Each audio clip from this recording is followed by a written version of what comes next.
నడివీధి రాళ్ళే గుడిలోన పెట్టి దేవుణ్ణి చేశారురా.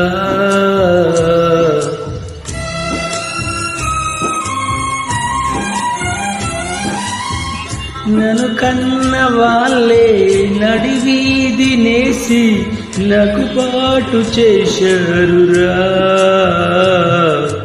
ఏ దేవుడైనా నాలాగా పుడితే ఈ బాధ తెలిసేదిరా. దీపాల గుడికి పాపాల ఒడికి తేడాలు తెలిసేవిరా. కుంతి కుమారి తన నోరు జారి రాసింది ఒక భారతం. కన్యాకుమారి